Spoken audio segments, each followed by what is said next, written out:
Imagine being the pilot of this big, complicated ship. You can't just go around that ship moving every little part yourself because you're not going anywhere unless you stay in that pilot seat and keep this whole thing on course. So instead, that's where it's better to have all your controls and settings right there in front of you.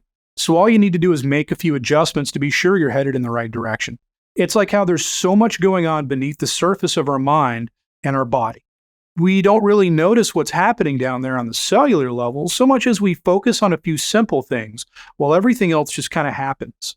Like how you can operate a car with just a wheel and a couple of pedals. If you'd like an example, just take a big breath in and hold it for a few seconds. And as you let it out, notice how every muscle, nerve, and fiber involved in this process follows your lead. You might realize that before, breathing was mostly an automatic process. Congratulations. You've just discovered the human version of autopilot. It's like your lungs were on cruise control until you hit the brakes and shut it off. And it can actually be kind of tricky at this point to go back to breathing automatically again. So it's only now as you put your mind on something else that you can actually breathe normally and switch yourself back to your original self-regulating state. What if you could control feelings the same way, even the physical sensations of your body? Think of how different it would be if we could sort of turn down the volume of pain, discomfort, and really anything less than a pleasant feeling. Even switch that feeling over to a new setting that creates an overall sense of well-being no matter what else is going on around us. As if many of those things we once thought were not in our control can actually become more accessible. And you can give yourself something like a button, a switch, or a way to turn it up and down as you please, so that ultimately you set and reset yourself with the simple method. It's more than just suppressing or controlling these things we thought were beyond our conscious control. It's more about discovering that the mind-body connection works both ways. And by using a few simple methods, we can create a change in ourselves that we might have otherwise thought impossible. Every conscious action you take is actually a combination of individual conscious factors that come together to form an action. Neurons fire in a pattern, individual muscles work together, and suddenly you are doing something that is greater than the sum of your parts. It's almost miraculous that even the smallest twitch, the simplest thought, the most basic feeling is an event orchestrated by all these smaller things moving together as one. It's like trying to feel all the individual threads of your clothing. Imagine trying to count every nerve when there's an itch or a tickle that shows up somewhere on you, and you're already reacting to that sensation before you can really analyze what's going on. Oh, by the way, that itch or tickling sensation that I mentioned a moment ago, there are some of us who might even at the mere suggestion of it realize that there is a particular itch or a tickle that, well, you can try to keep ignoring it, even if it only makes you notice it more. Or it might be some other sensation that until I pointed it out was just another part of the background.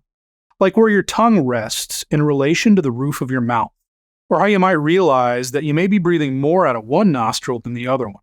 What would happen if I were to take a big, yellow, juicy wedge of lemon and have you bite into it so that the juice runs out and here comes that sourness, that tangy, almost bitter taste. And some of us can respond to just the thought of it.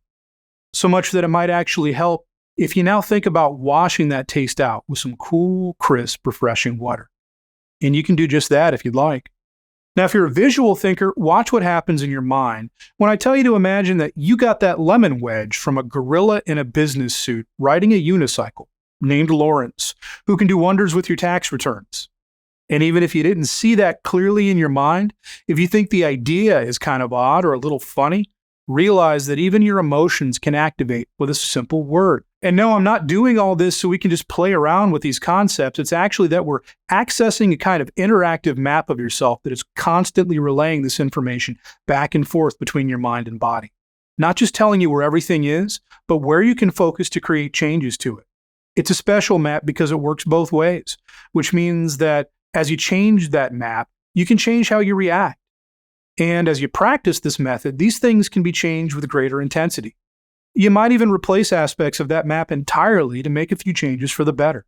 Because as we explore these concepts, we discover that you actually have more control of this than you might have thought. And if any of what I just said shifted your attention, a little or a lot, and by doing so, you are changing the way you felt before we began, realize that this means you can actually change a lot about yourself by shifting the intensity and even the very nature of your own thoughts, feelings, and physical reactions. Like a switch or a button. like setting the volume up or down as you please, even shutting a sensation off for a little while. As a hypnotist, I help people assign controls to specific mental, emotional, and physical functions. This is actually a very common hypnotic technique that many of my clients find helpful. This is how you can manage emotions, regulate stress, even adjust physiological responses to pain and discomfort with a simple thought. It's like having a special place you can go anytime, anywhere, no matter what else is going on, so you can take back control of your life the way you meant to do in the first place. Which ultimately means that you have the ability to feel better than you did before when you apply these methods in your own life. I'm Don Ray, a nurse and a hypnotist, and we're just getting started. If you want to know how you can use a few simple methods to really change how you think, feel, and react to the world around you, so you do things the way you meant to in the first place, subscribe to my channel, Don Ray Hypnosis, for more like this.